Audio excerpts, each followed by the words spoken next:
Buenas tardes.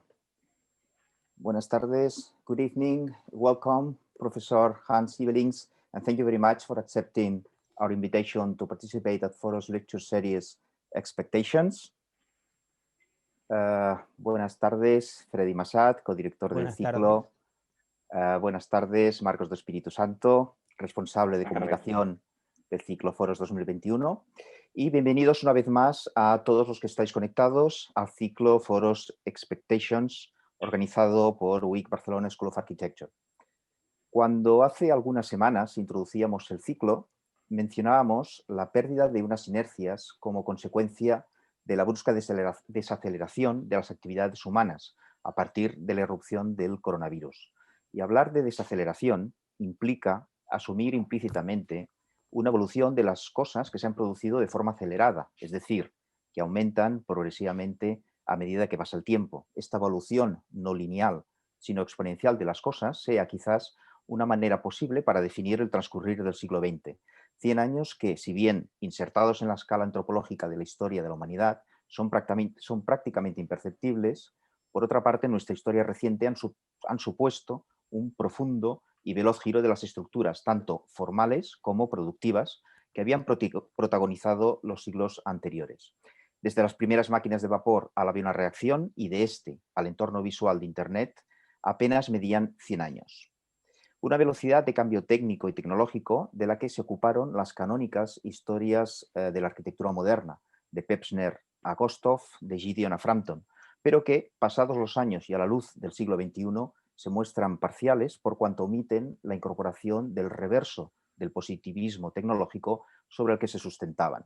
Alguna excepción, como Reinhard Banham, quien en la arquitectura de 4 ecologías, publicada a principios de los 70, se preguntaba si la idea de ciudad y confort no atiende a una conexión excesivamente directa de la interpretación mecánica, dando por válida cualquier idea de progreso sin prestar un mínimo de atención a la diversidad, al desequilibrio y al desorden que, de alguna manera, ya cuestionaba el futuro homogéneo y global que se avecinaba.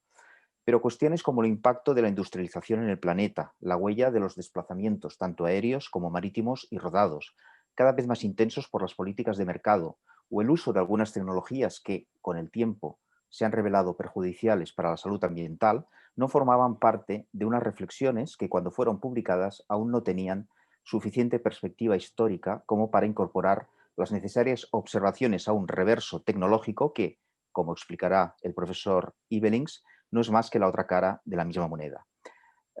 Paso la palabra a Freddy Massat, que nos trazará un perfil del invitado. Cuando quieras, Freddy.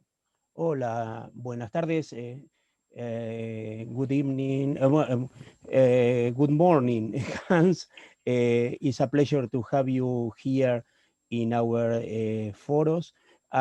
Bueno, voy a hacer una pequeña semblanza de Hans Ibelings. Hans Ibelings es uno de los más importantes críticos de arquitectura a nivel global. Es historiador de arquitectura, es editor de Architecture Observer, que se publica entre Montreal y Amsterdam, y enseña en la Facultad de Arquitectura, Paisaje y Diseño John H. Daniels de la Universidad de Toronto. Antes de trasladarse a Canadá en 2012, fue editor y redactor de la A10, New European Architecture, una revista que fundó en 2004 junto al diseñador gráfico Arjan Groot. Anteriormente destacó, y esto se lo recomiendo mucho, es un libro muy interesante que marcó una época dentro de la teoría y la crítica de arquitectura, que es su libro Supermodernismo, Arquitectura en la Era de la Globalización. Se los recomiendo realmente, es un libro que ya es un clásico de la arquitectura de la última mitad del siglo XX, y que influye y que lee muy claramente lo que pasa o lo que ya pasó en el siglo XXI. Hans, thank you very much, and it's your time now. Thank you. Thank you. Thank you very much, Freddy. Thank you very much for this introduction and for having me in this series. I always have mixed feelings whenever people speak about my supermodernism, because I feel like this old rock star with one hit. And I always believe that my next album will be better. So that's what I'm going to do today. I'm going to talk about what I think will be my next album as a rock star, which is my forthcoming book on global warming history of modern architecture. Let me see, where is my screen? I'm going to share my screen if I can see where I am. Yeah, here. Wait a second, share. Can I play this now? So here we are. So once again, thank you very much for having me in this series, and I'm going to share my thoughts about what my expectation is as an individual, which is that global warming and ecological destruction are going to disrupt life on Earth even more than it has been doing so far. And it will become increasingly an existential danger, which needs to be addressed with the highest priority and all available means. Architectural historians are usually not known for their ability to impact their future, nor for their environmentalist activism. But I want to share with you my ideas of how I, as an historian, can be meaningful to our discipline of architects, designers, planners, critics, and educators. To better understand our current predicament, I believe it is necessary to revisit the history of modern architecture and try to see it differently, acknowledging both sides of modern architecture. It celebrated creative destruction that led to so much innovation, but also its destructive creativity. The first histories of modern architecture were written by contemporaries like Siegfried Giedion. They were eyewitnesses of the birth and evolution, and according to some like Walter Kurt Behrendt, its victory as well. In the postmodern era, new kinds of multifaceted histories emerged, exemplified by Kenneth Frampton's Modern Architecture, A Critical History. The title of the book implied that every history before has been an uncritical take on modern architecture, or at least lacked the critical distance required for a balanced historical judgment. After Frampton, architectural historians zoomed out and began to criticize the Western and Eurocentricness of modern architecture's historiography. And this is the period that world and global architectural histories emerged. I'm not going to discuss the nuanced differences between global and world, but the gist of world and global history is that their aim is to include more of what had been previously overlooked and neglected. And these global histories have been and still are important and necessary as correctives to compensate for the one-sidedness and exclusivity of architectural histories, and to address the biases of the discipline in general, including architectural historians like me have, and to recognize how architecture and planning are systemic parts of perpetuating inequalities and injustices. This means that global histories definitely have not yet run their course, as they are still very important. There's still important work to do. Yet, it feels to me that it's necessary to zoom out further. And after the global turn of architectural history, it's now time, I believe, for a global warming turn. Based on the simple observation that modern architecture and global warming share their origin in the Industrial Revolution, which started in England, spread over Europe and later North America and the rest of the world. And this implies that global warming and modern architecture are at least correlated, and to be less cautious, given the environmental impact of all building activities, it's no exaggeration to assume that they are causated as well. So my aim is to develop a global warming history of modern architecture. And based on this idea that the Industrial Revolution triggered the development of modern architecture, but triggered global warming as well. Hence, there is, according to me, a strong interrelation between modern architecture and global warming.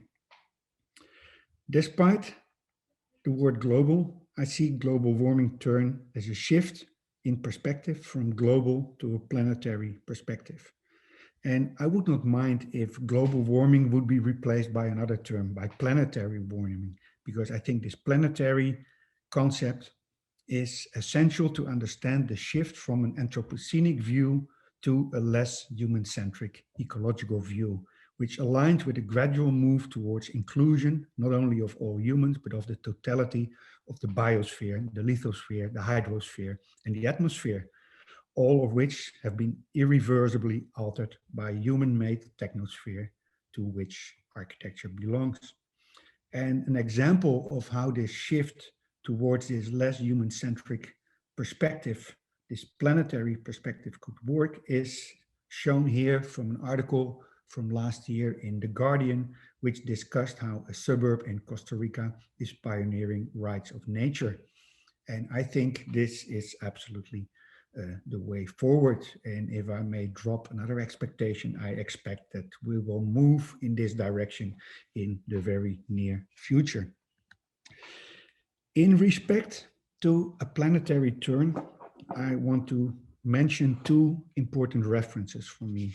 One is Neil Brenner's work on planetary urbanization, helping us to understand that there is no distinction anymore between countryside and city, between city and the hinterland, because the whole environment has become at the service of the urbanization. And the other one is a more recent book by Hashim Sarkis and Ray Salguero Barrio, together with Gabriel Kozlowski, The World as an Architectural Project, which traces the evolution of planning and thinking on a planetary scale from the late 19th century until now. I'm always suspicious of claims of people who conflate their own existence with the idea that out of all generations, they are actually at the crucial turning point in history. And I do not believe that we see more or clearer than anyone before us. But hindsight allows us to recognize a pattern of subsequent generations of historians of modern architecture who are gradually zooming out from being close up and part of the modern movement to and writing history in the making, to analyzing modern architecture from a critical distance, to framing it in a broader panorama of 19th and 20th century architecture, to questioning the human-centric understanding of architecture. And this last moment overlaps with a shift that comprises the double movement toward a conceptualization of a non-human-centric world and the realization that our human presence and our behavior have pushed the planet into the Anthropocene. Since there are already many histories of modern architecture, my ambition to write a new one will not start from scratch. And I see the outline that I'm proposing here basically as an editorial project of rewriting the story that we already know.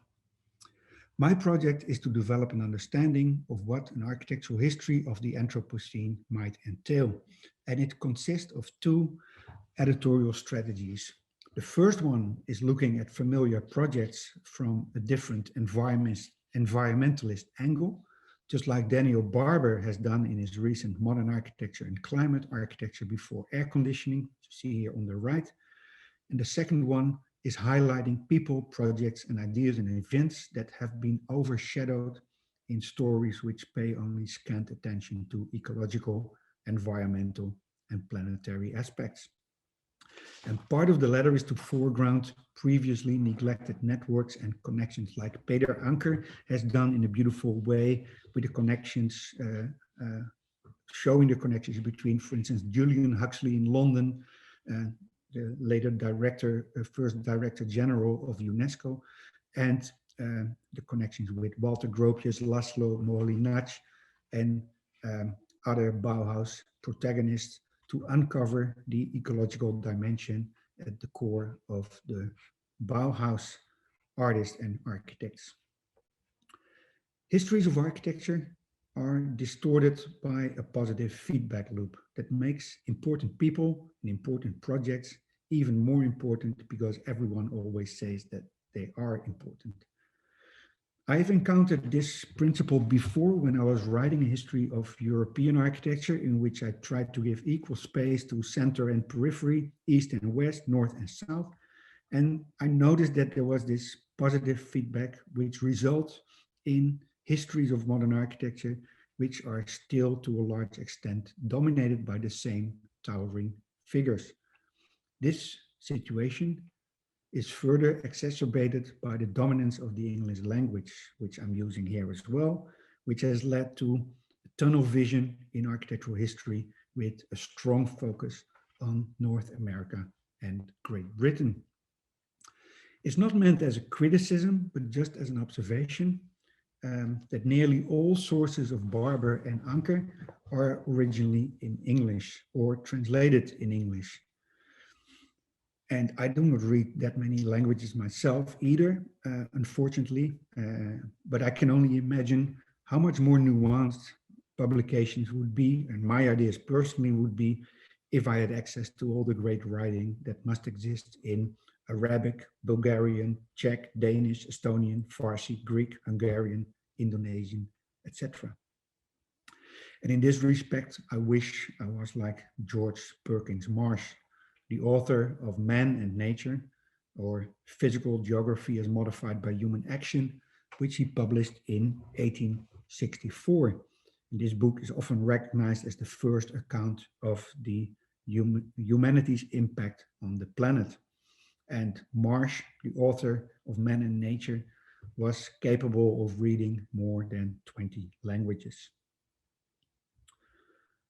I do not have the illusion that it's possible to break architectural history's positive feedback loop completely, but the best way to address it is to start reiterating the importance of other names and other ideas and other projects, and to offer a different take on conventional highlights. And let's begin there. Let's begin with an established starting point in the history of modern architecture. The imposing building of prefabricated iron elements and glass panes, constructed in a record time, Joseph Paxton's great exhibition building in London's Hyde Park, completed in 1851, commonly known as the Crystal Palace, and recently celebrated by Norman Foster as the mother of all modern life. In all histories of architecture, up to and including the post-colonial ones, the building is always valued for its innovative character, its prefab, modular building system, shedding of conventions of historical styles, and the building being itself a symbol of what the Great Exhibition displayed, the industrial progress, at least from the industrializing countries at that time.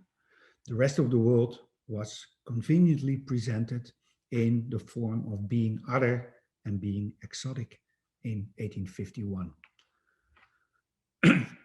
From a planetary perspective, it is possible to see a different Crystal Palace, not this magnificent piece of ingenuity and modern materials, but in a significantly different way, as a protective cover meant to shield the visitors and the exhibits from the polluted air of London, and also as a tool to protect the large Dutch elms which were standing in Hyde Park and were conveniently protected by this enormous structure.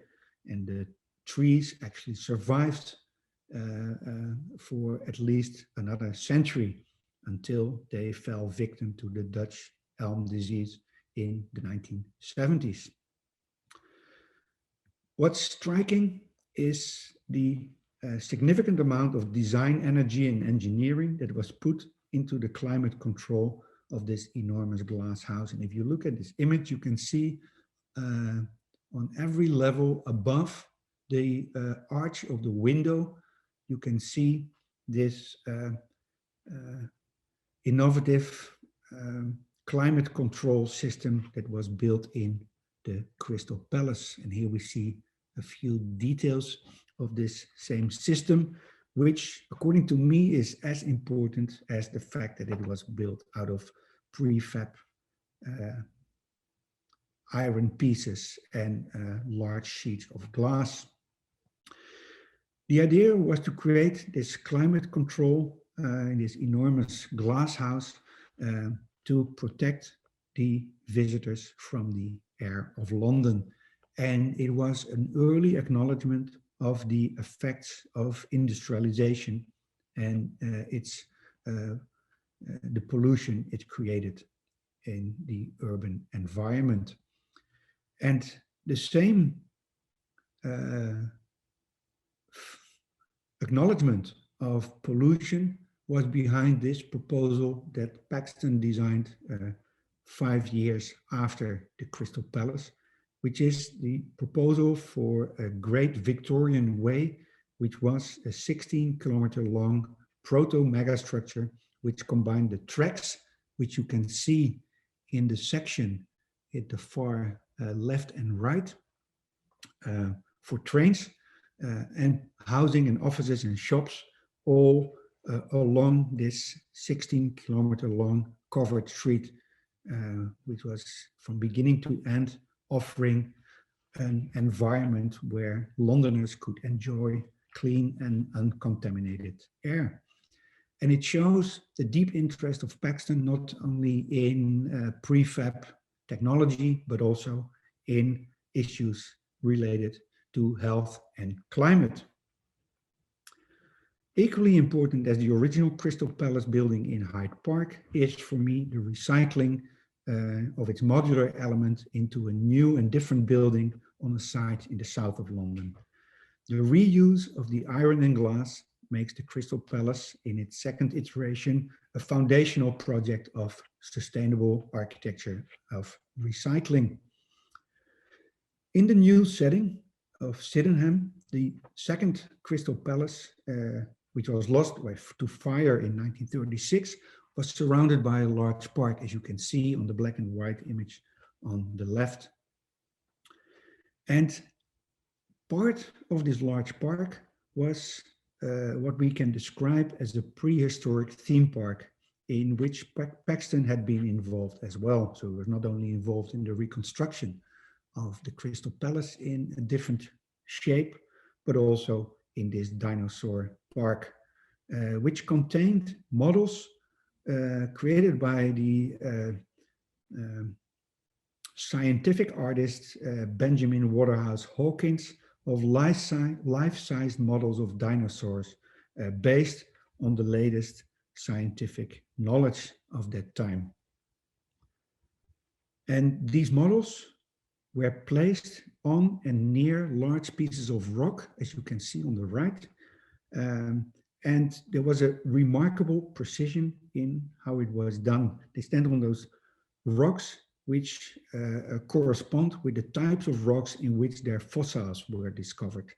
And in this sense, this dino park was the first instance where the notion of deep time was didactically shown to a general public. And this notion of deep time, essential for any planetary understanding, was for the first time articulated without naming it deep time by the geologist James Hutton, and it was later elaborated by Charles Lyell, who was an inspiration for Charles Darwin's evolution theory. And this notion of deep time, which I think is essential for any planetary history,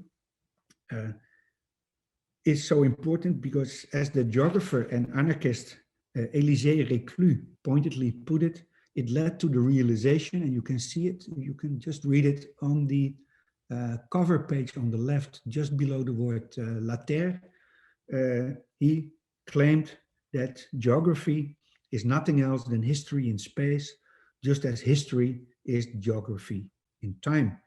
And this correlation between geography and history and space and time is crucial for this understanding of deep time, which was for the first time shown to the general public in those models of those dinosaurs in the park near the Crystal Palace. And I think the combination of this contemporary innovative architecture of Paxton and the evocation of deep time, at the same time in its surroundings, offers a compelling juxtaposition of two completely different timescales. One of this short period of modernity that started with the beginning of the Industrial Revolution, and this endless, almost infinite timescale of deep time. And for me, it makes the second iteration of the Crystal Palace in this particular setting a perfect symbolic point of departure of the modern architecture, a global warming history that I am currently writing. Another conventional starting point for modern histories is the Eiffel Tower in Paris, 1889, built for this World Expo that was held in this year to celebrate the centennial of the French Revolution. Similar to the Crystal Palace, the Eiffel Tower is an engineering feat, a construction without precedent, the largest of its kind, and using extensively modern industrial materials without any bothering about historical styles. So in this respect, it completely fits in this modern narrative. Yet, there's also the environmental point of view. And in this context, it is worth to notice that the tower contained the hidden apartment for the private use of Eiffel himself, which has this overt parallels with a gondola of a hot air balloon, as Gina Green has convincingly argued. And this parallel between this apartment and this hot air balloon is fascinating, because hot air balloons were symbolic for the planetary explorations, particularly, as you can see here, for this area which we can describe as the glaciers incognita of the Arctic. And by their very nature, hot air balloons are entangled with issues like air pressure, wind, temperature, and hence with weather and climate. And in this respect, it is also intriguing to see that what you can see on the right, that the Eiffel Tower was also used by Eiffel himself, by the way, as a meteorological instrument. In the top of the tower, there are instruments to observe the weather. And his interest in wind in particular is related to his pressing engineering question, how to ensure that a 300-meter high tower could withstand all the wind loads. But he went beyond that, as is evidenced in what happened at the bottom of the Eiffel Tower in 1909, when Eiffel created his wind tunnel there, which we see on the left, circa 1910. And on the right, you see the second version of it when he opened a larger establishment for wind experiments in the Rue Boileau in 1912. Eiffel had this, the Eiffel Tower in that sense is not only a public attraction, but and an excuse for Eiffel to indulge in hot air balloon fantasies, but also it was a tool to study the atmosphere. In that respect, the building allows for a planetary reading. And in the same tradition, and I'm making a big jump of almost a century, you could say that the Blur building of Diller and Scofidio, now Diller, Scofidio and Renfro, is part of this same tradition. It was built for the occasion of the Swiss National Exhibition of 2002. And what they created was an artificial cloud hovering around a steel skeleton. And here, architecture is no longer a protection against the elements, it has become weather itself. And in 2002, the most common reading of this building, also the way I saw it, was that it was the cloud made architecture into a kind of 0 degree of architecture, for which one could paraphrase Roland Barthes and say it's no more than an introduction to what architecture might be. Yet, you can also see it as a conclusion right now of architecture that becomes what it tried to keep at bay, namely the environment. And so this complete blurring of the distinction between architecture and environment, between the comfort of being protected and being completely exposed, is exemplified in this magnificent project. Back to Paris and the Eiffel Tower. At the foot of the Eiffel Tower, you can say, was a rich site for explorations in general, because it has also been the location of Albert Galeron's celestial globe, which was constructed for the next fair in 1900. And it is one of the many globes that have been created to offer a didactic display of the planet or the universe. And the original plan is perhaps even more interesting in this respect, because here we see an earlier version which includes a fascinating inversion, where the thick crust of the Earth, which is surrounding the globe, is actually a time travel offering visitors a tour through Earth's deep time. Galeron was part of a circle of geographers, which included Élisée Reclus, who I already mentioned, and who had attempted to realize a terrestrial globe himself at the same Paris World Fair of 1900. And also the Scottish biologist and planner Patrick Geddes was part of this circle. The three had collaborated on a National Institute of Geography, which you see here on the left in Edinburgh, together with the mountaineer and cartographer Frans Schader. The institute would offer a tower of regional survey modeled on Geddes' Outlook Tower on the right, and it would contain, as you can see in the plan, 3 large permanent displays, 2 globes left and right of the central axis, and then on the far left there would be a panorama of Switzerland and the Alps, which was the project of Schader. The link between the 2 domes does not need any explanation, I guess. It's celestial and terrestrial, but the inclusion of the Alpine Panorama perhaps need a few words. The idea of the mountain panorama coincided with the rise of alpinism at the end of the 19th century and the alleged discovery of mountains, which were, together with volcanoes, the most compelling manifestations of the planet. The bulging rock, the violent eruptions of magma were the expressions and of the sheer forces of the earth, and have been very important in instilling a planetary awareness. And this is one reason I believe why mountains play such an important role in architecture imagination from the end of the 19th century onwards.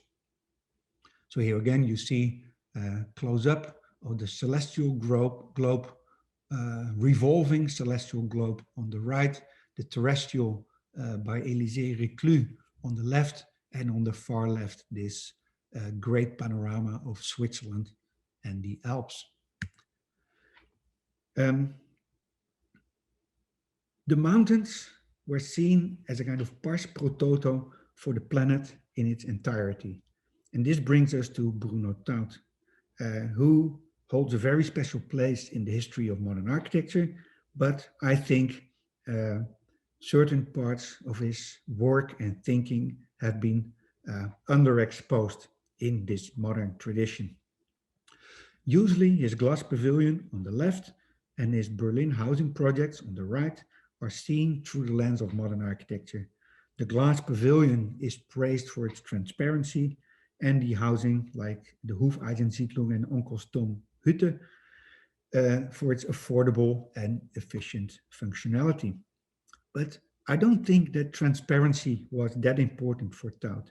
His theme was translucency, and the correlation between architecture and crystals was for him more important than, so colored light was more important than transparency in itself. And I think one possible way of reading the housing projects with those beautiful colored facades, these multicolored facades, is that there are also approximations of the light effects that he was trying to achieve by replicating the effects of crystals and colored glass. So in regular modern histories, up until the global and world histories, the work of Taut that he made around 1920 is usually focused on his architecture and less on his publications, which are usually politely mentioned. So here we have the crystals again. One more example of how this colored glass and translucency played a role in this game, this building game that he developed in 1920.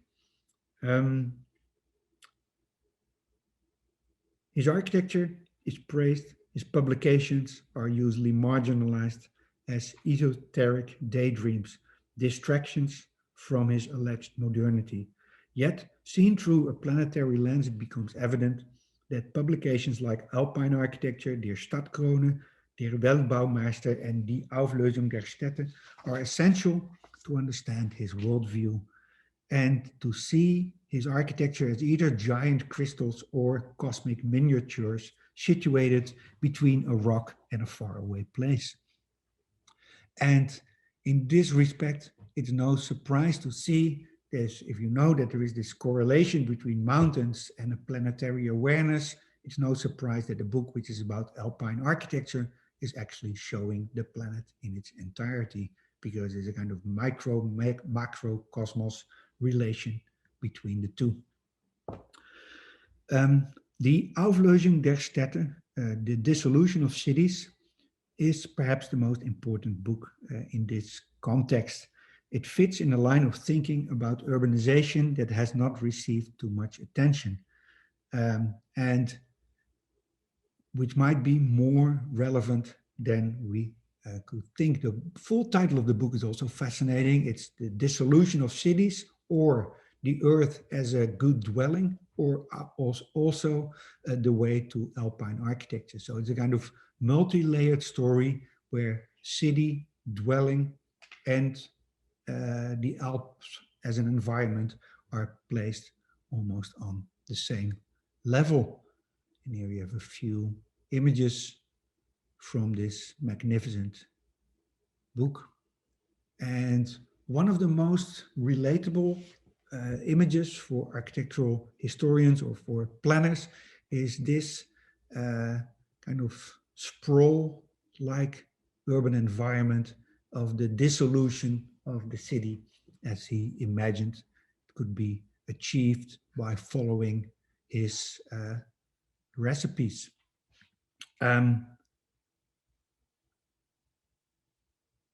This line of thinking about urbanization, of dissolving the city, has not received too much attention. And this can be illustrated with the difference in appreciation for the early and the late work of Ludwig Hilbersheimer. If you say the name Hilbersheimer in the environment of architects, most architects and historians think of images like this from his early high-rise city project from 1924. And not many are thinking of this Ludwig Hilbersheimer from the 1940s, this kind of dissolution of the city that he proposed in the book, The New City, when he had moved to the United States, and which he followed up a few years later with the new regional pattern from 1949. What's interesting is that in the afterword to the new city, written in the middle of the Second World War, Hilbersheimer wrote that it had taken him decades, and I'm quoting now, to arrive at the basic principles of city planning. End of quote. And he conceded that his early work was too narrow since it only dealt with, and again, I'm quoting him, the metropolis and its traffic problems. So what Hilbersheim was saying in the 1940s was that this was a one-dimensional interpretation of the urban problems. And quoting him again, later I became interested in considerably more important problems of sunlight, prevailing winds, small houses and gardens, and the human aspect of planning. And this shift from high-rise city and traffic to sunlight and wind, hence climate, small houses and gardens, kind of the reducing the footprint on the earth, and the human aspects of planning reflects a completely new way of thinking, addressing also in the new regional planning, which expands on the new city, the interrelationship of city and landscape, climate, the detrimental effects of industrialization and urbanization, and refocusing his attention completely from his early work. Hilbersheimer's later work fits in a tradition which has been cut out of most histories.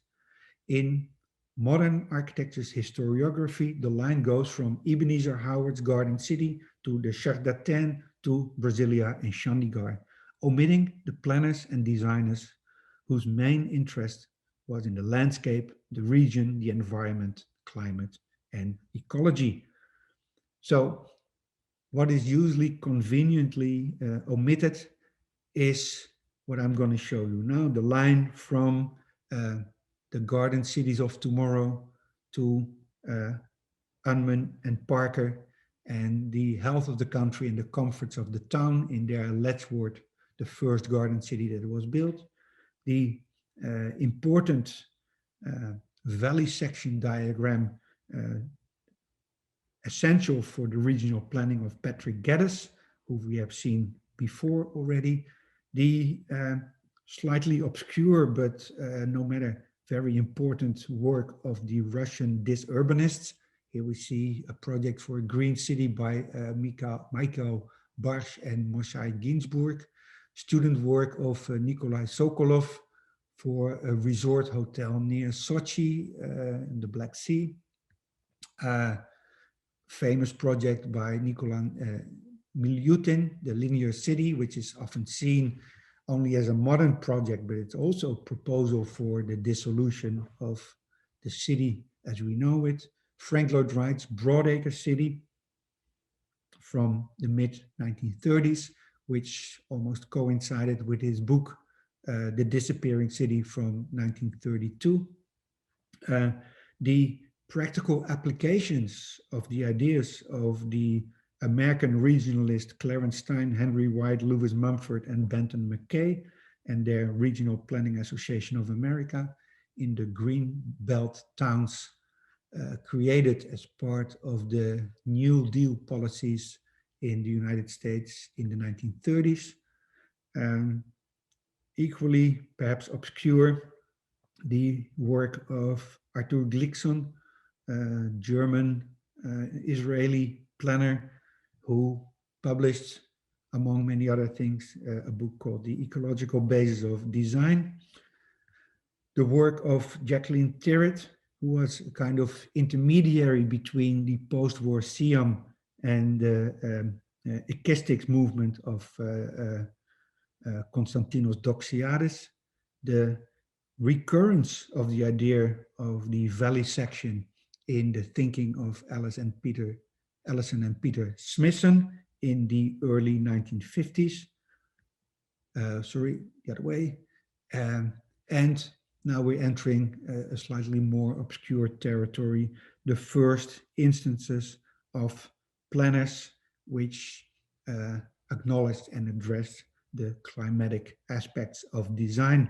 This climate-oriented planning started with people like Albert Kratzer in Germany, who published this book in 1937, The Climate of the City, followed shortly after the war by the work of the Swiss-Austrian architect Ernst Egli, who made this book where you can see that the title in German is different from the one in English. The English one says Climate and Town Districts, Consequences and Demands, and the German is translated The New City in its Landscape and Climate.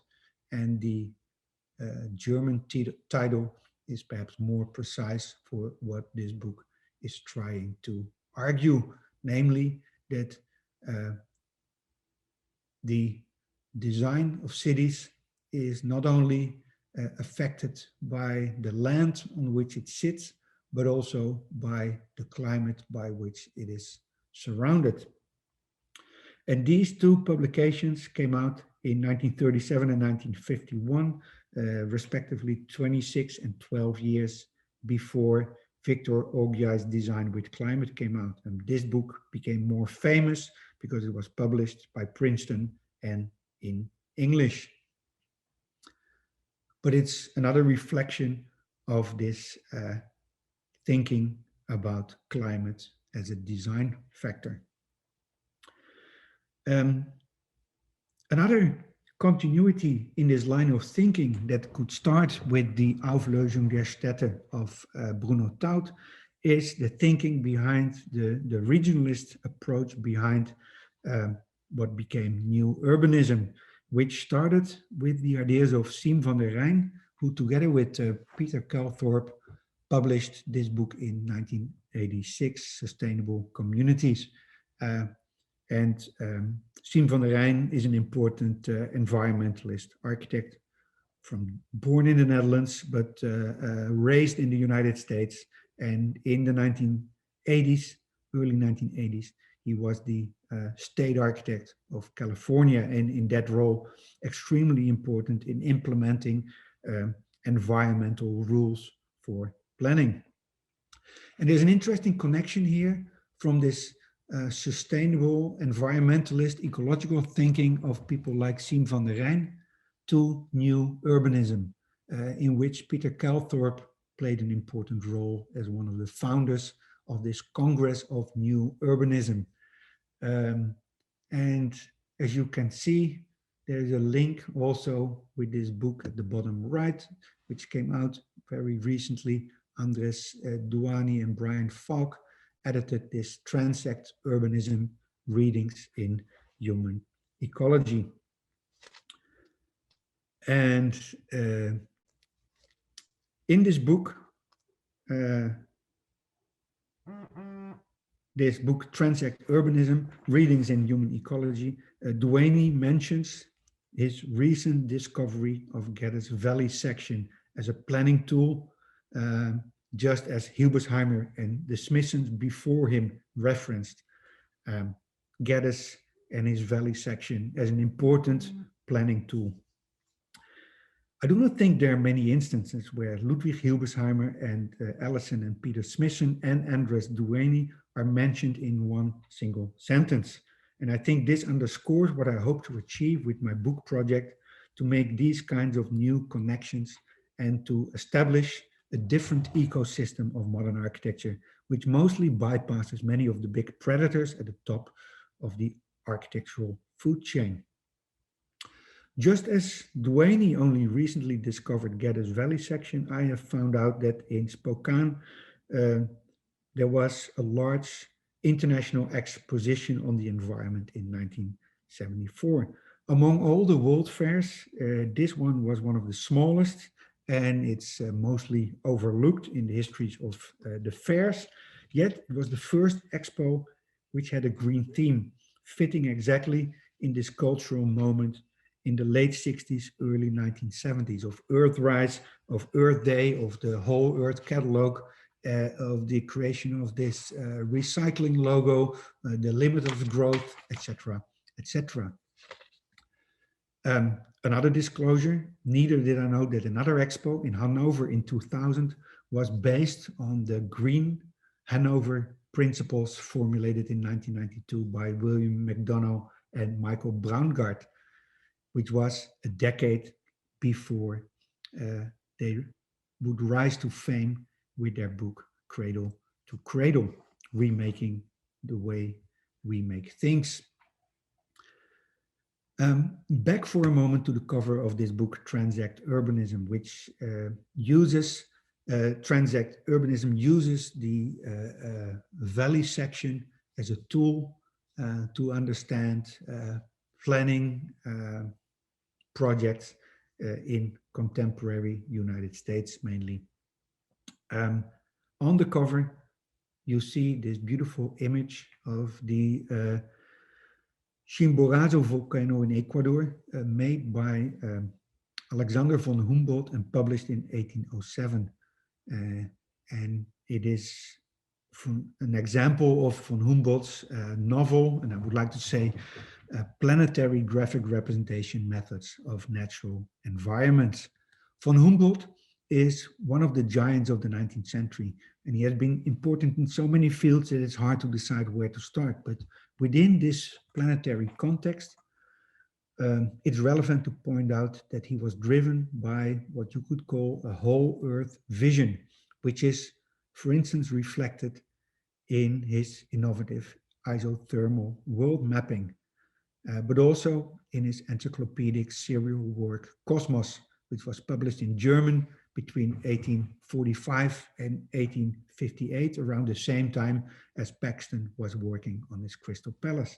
And I think this is no coincidence. There's this kind of moment of planetary awareness which plays out in the middle of the 19th century. A second point about von Humboldt that deserves attention here is that already in 1811, a century before the Panama Canal, he explored the possibilities to dig a canal connecting the Atlantic and the Pacific through Central America.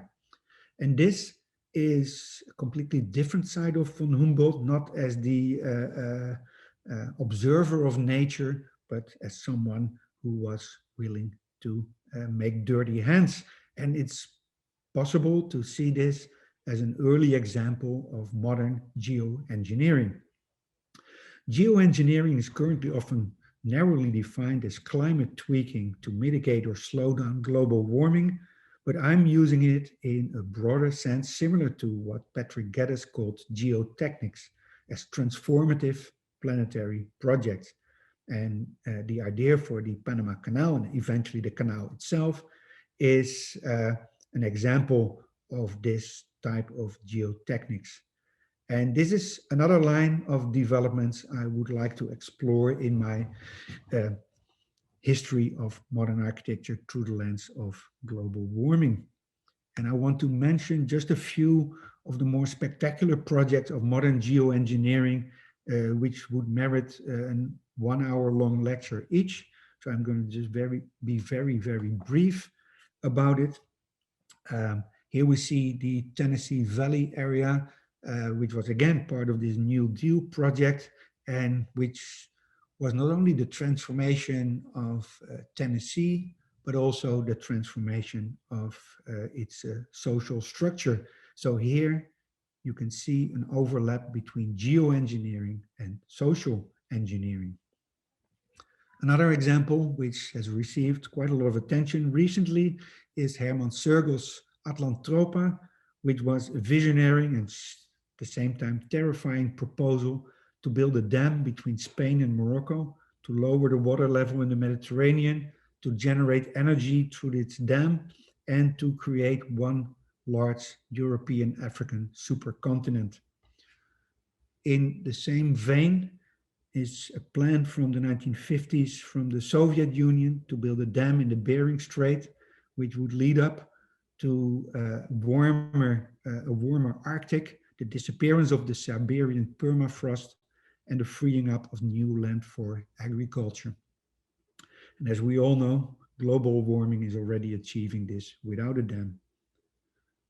Many of those projects are anonymous designs or at least we don't know yet who are the planners or the architects behind it. And that's, let's say, another layer of work for historians to uncover who were the people behind it. Same here, a project which is certainly driven by the best of intentions, the Great Green Wall in China, a project to stop the desertification, which has been underway since 1978.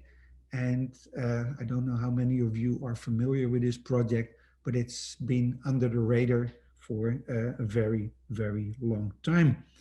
A similar initiative in Africa, which has started a decade ago, is this Great Green Wall to stop the Sahara on the southern border of it.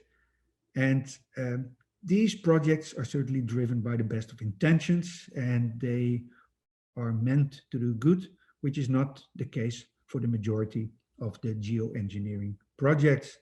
Mining operations on every continent, unbridled deforestations, exploitative, intensive agriculture, and also destructive land art for land art's sake, like Michael Heitzer's double negative, for which 240,000 tons of rock had to be pulverized by an artist who has expressed his admiration for the destructive forces of nuclear bombs, which, by the way, have been tested near the site of double negative.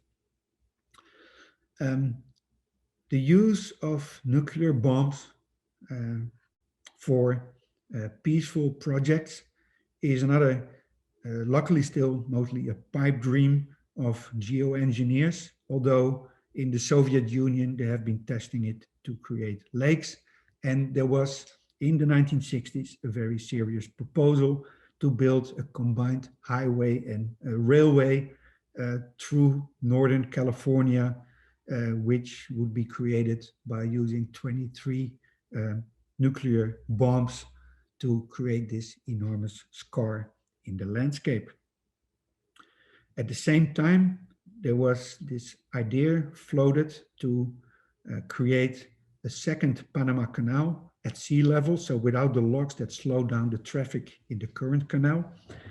And this idea was ironically stopped, not because of the fear of the radioactive fallout, but over concerns that the canal on sea level would lead to a mix-up of two different marine ecosystems of the Pacific and the Atlantic Oceans. The peaceful application of nuclear bombs, which is a terrifying phrase in itself, is now back on the drawing boards in speculations of how to create a stable atmosphere on Mars as a first step in what is called, also in a very terrifying way, terraforming, making of new Earth on another planet. And it's the next step, you could say, from planetary geoengineering to interplanetary geoengineering. What's really concerning about geoengineering to create this Earth-like environment on Mars is that it's coming out of a mindset which is often described as eco-modernist, which is a mindset that acknowledges our environmental crisis, but is based on the belief that the same technological advancements that has brought global warming upon us can also provide the solution for it. So here, I think I could paraphrase a Swedish architect and cartoonist, Mats Erik Molander, who made a cartoon in the 1960s of a planner overlooking a city and saying, we must replace our old errors with more up-to-date ones. And anyone who thinks it's a good idea to start nuclear explosions on Mars fits for me in this tradition of replacing old errors by new ones. Which brings me to the conclusion of this talk. I want to underline that architects are not the only professionals who are prone to replace old errors by new ones. It pretty much summarizes my career as a writer and perhaps my life in general as well. and I think it applies to many of us. Critics and historians, and here this is, say, the old eras replaced by new ones in the writing of histories. They tend to tell stories pivoting around the central idea that what's happening now is better than what happened before. And this for me is a warning that the global warming history of modern architecture can easily slide into blaming and shaming of every architect and planner who has not fully taken notice of the destructiveness of their creativity. But I will do my best when I'm going to write this, which I'm already doing, to avoid this blaming. And on the other hand, I don't want to make this book a celebration of the current sustainability in architecture, because I don't think it is enough. And it's certainly not the latest chapter in a conventional better than before narrative. Rather, I will like to treat it as a part of a still relatively untold story of two intertwined narratives of both architectural advancement and environmental decline as two sides of the same coin from the beginning of the Industrial Revolution until now. And I want to steer clear from the narrative of growth and progress, which has dominated the writing of architectural history for too long. And because I believe, and this is my final conclusion, is that such a narrative is simply no longer justifiable.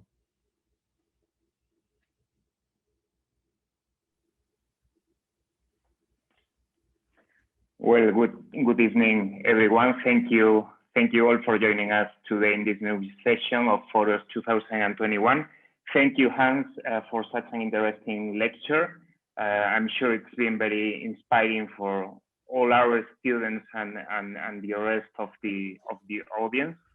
So now I would like to start a small debate on your lecture by asking you some questions submitted by the audience.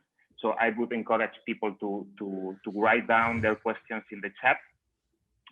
So, but meanwhile, I would like to start with this question. From your lecture, I realized that this concept of sustainable architecture has been on the table for many years now, as well as the climate-oriented planning you mentioned. And I have the feeling we know about the effects of global warming. We have the recipes, let's say, to mitigate it, but people keep building in a non-sustainable way. Why do you think this is like this? I think part of it is the inability of humans to oversee the consequences in the far future of their current behavior. It's also part of our addiction to consumption, our addiction to travel, and I'm not without sins either here. So it's just the short-term gains are still seen as too attractive, and there's only a very, very slow progress. And in that sense, I think this whole discussion that took place around 1970, when there was this very strong awareness of the importance of environmental action, 90% of what was discussed then, we still have to discuss, and we're still discussing today. So in that sense, we've made very little progress. Exactly. Do you have any hope this is going to change now after this shock caused by COVID-19? I think the people who are already willing to reconsider their lifestyle will do so. But I think a lot of people will go back to what they considered normal as it was before. But I'm not completely pessimistic, because I think if you see the doom and gloom of the discussions around 1970, when people were really terrified by this idea of environmental decline, 50 years later, we're still here, and you can still be pessimistic, and you have to be pessimistic, but perhaps it didn't affect us perhaps in the wealthier parts of the world in the dramatic way that was predicted around 1970.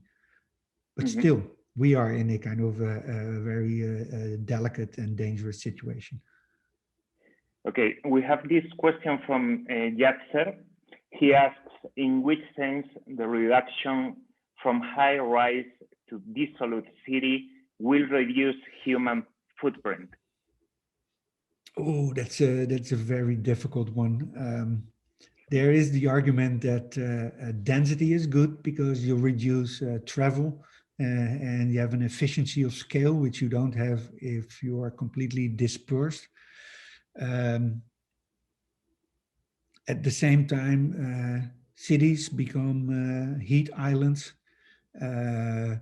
So I think it really depends on how you define it, how you want to calculate it. But I think the essence is that it's based on data, which is already 10 years old. So the situation is worse. But in around 2010, every human being on Earth was using around 10 tons of material. So 10,000 kilo of material a year.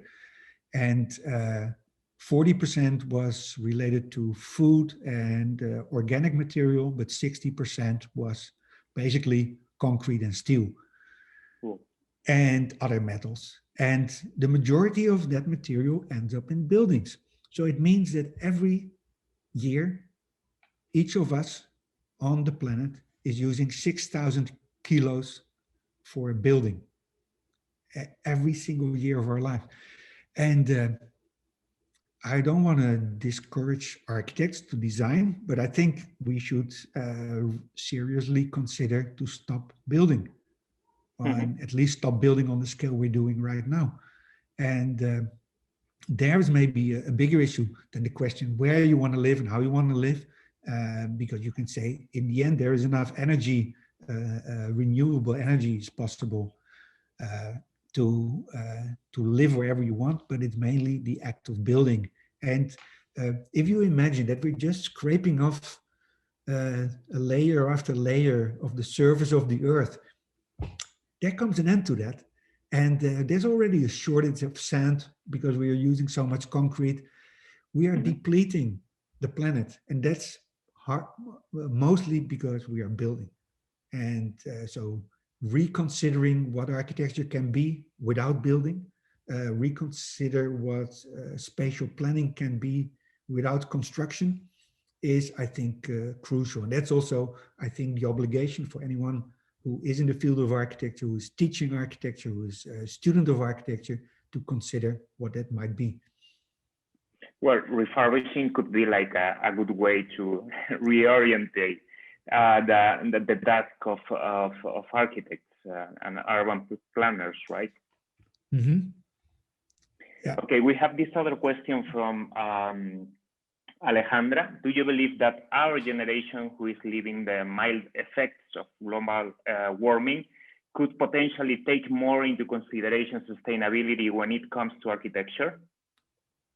Oh, what was the last part of that? Let me see, maybe I can see it here in the question. Yeah, you can read it down. Do you believe that our generation, who is living the mild effects of global warming, could potentially take more into consideration sustainability when it comes to architecture? Yeah, absolutely.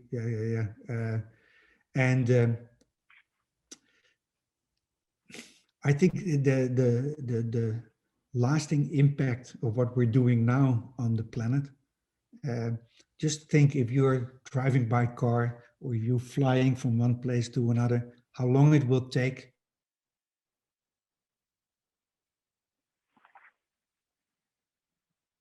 is no longer present in the atmosphere, which means that every act of building has a very long and enduring presence on the environment. So it's not only what we're doing now and how it affects our life now, but also what it means for the next 1,000 years or something like that. Luciana, she asks, do you believe renewable energies are one of the solutions that cities could implement to reduce pollution despite the fact that the materials used for making the elements to produce this type of energies are not the cleanest and are usually not being recycled? Yeah, now that's one of the many paradoxes of and kind of problems of how to deal with renewable energy. I live in Canada, and here we have 95% of all electricity is coming from hydro, so hydro dams, which in themselves are environmental disasters, but the energy is clean. But the effect is that nobody around me has any sense that the use of energy has an effect no matter what. Even if it's clean energy, if you heat your house, if you put on the lights constantly, you're warming up the globe. And so the availability of renewable energy, even if you don't look at the batteries of electric cars and things like that, but just the fact that there is more energy available will mean that it will be used. And the effect of using energy is that we're heating up our planet. Mm-hmm. Okay, we have this other question from Valentina. What do you think about profiting technology to complement the existing buildings with new structures that would allow us to profit from natural resources such as sunlight, sun energy, wind energy, or water collection? Well, that's a very interesting point, because there's this beautiful book called Obsolescence by Mr.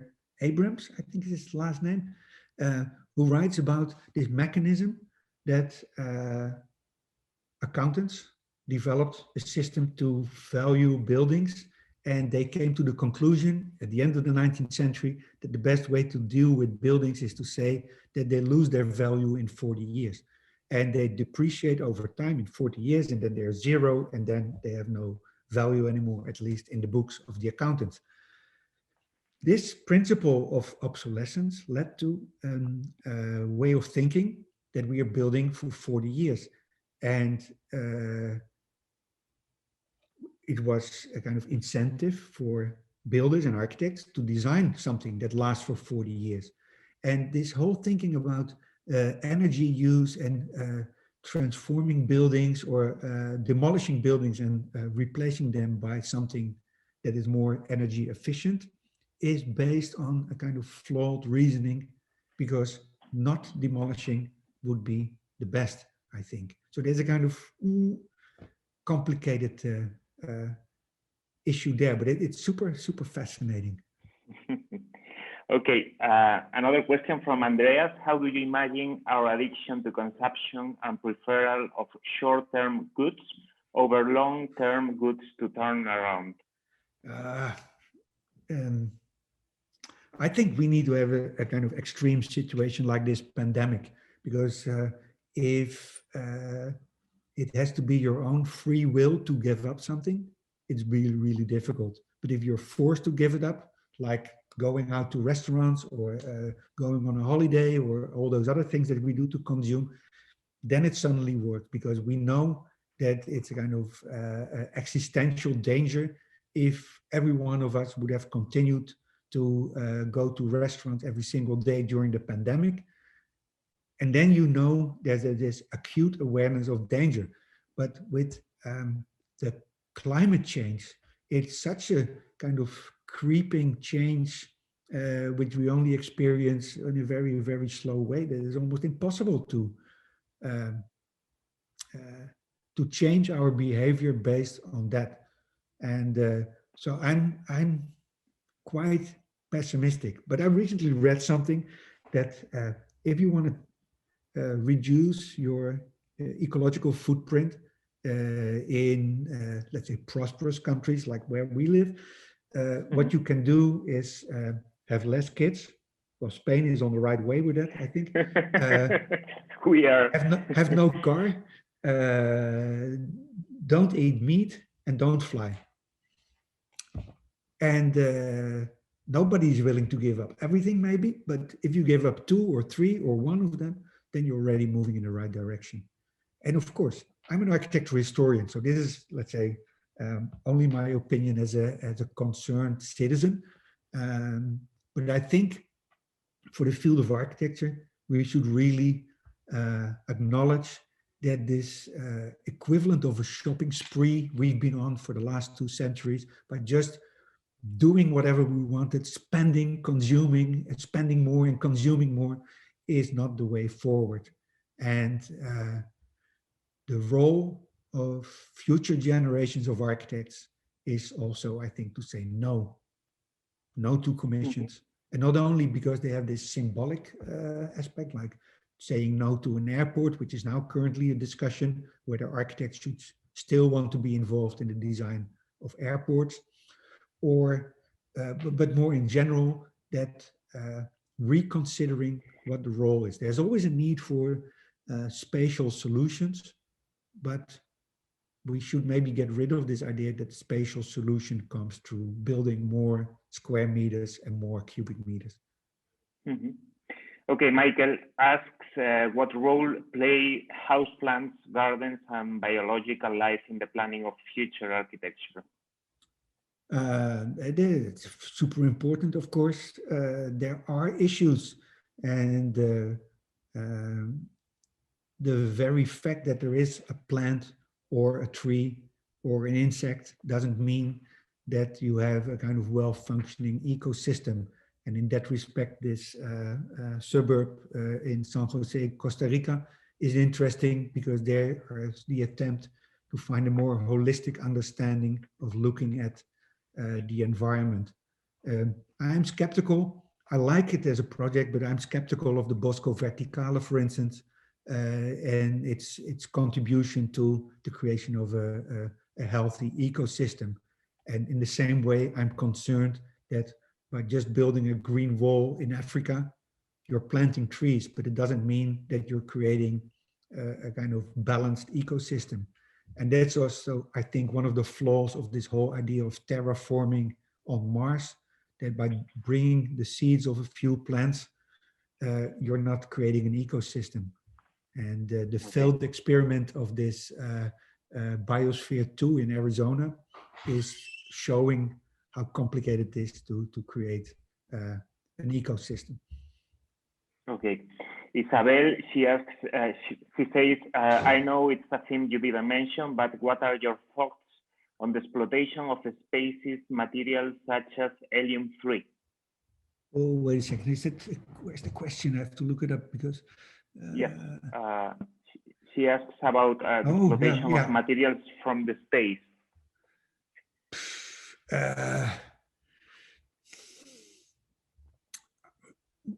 Maybe I can pose another question based on this question.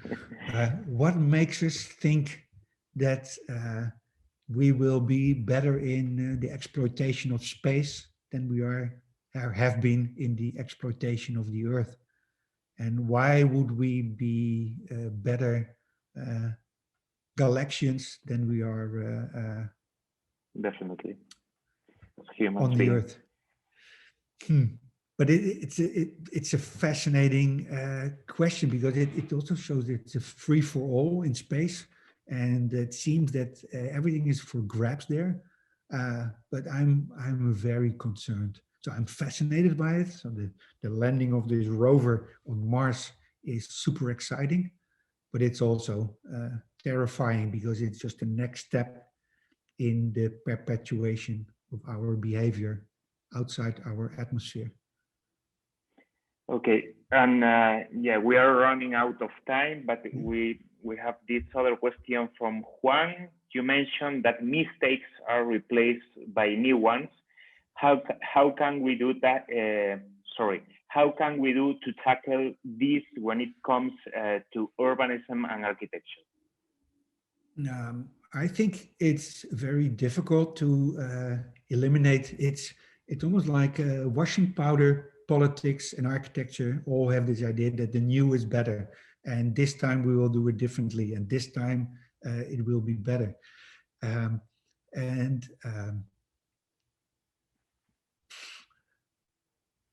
As an historian, I have a great appreciation for the history of our profession, and I think that aside from, let's say, certain improvements in the comfort of the indoor quality or something like that of the environment, there's not so much progress or improvement in architecture. And if we are willing to recognize that it won't get much better than what we have, we can also maybe rethink this idea of the new as being better. Okay, Hans, I think we can leave it here. Thank you very much for this fantastic conversation. Thank you. Thank you for taking part in Foros lecture series. I hope we can have you here soon. And I would like to invite now back Freddie and Guillem, who are going to close the session. And thank you everyone who sent in the questions. Thank you. Okay, thank you very much, Hans. It was a really pleasure to have you here. You are not a one-hit wonder. We wait for your new book. It sounds very, very interesting. And yeah, we're looking forward to it. When are you planning to publish it? I was planning to publish it last year, so I'm already later than I am, but I think I will finish it this year. Okay. For my part, thank you very much. Probably we see you soon in person in a near time when this pandemic finish. But thank you very much for having you here, and it's a really pleasure. Well, thank you very much for having me. It was a great pleasure to be here. Thanks. Thank you so much, Professor Ibelings, for show us about the necessary new way to read the history of architecture. It's very important. Thank you very much. Thank you very much for the audience. Para acabar, solo recordaros que el próximo 10 de marzo tendremos con nosotros a Dalila Rodríguez en la siguiente conferencia, directora de dos instituciones museísticas, como son el Monasterio de los Jerónimos y la Torre de Belém, en Lisboa, y que nos hablará acerca de los nuevos interrogantes que se generan en la exposición de proyectos de arte y arquitectura a través de su experiencia tanto académica como profesional. Muchas gracias a todos, muchas gracias Marcos por haber sido la voz de los estudiantes, gracias Freddy y nos vemos el próximo 10 de marzo.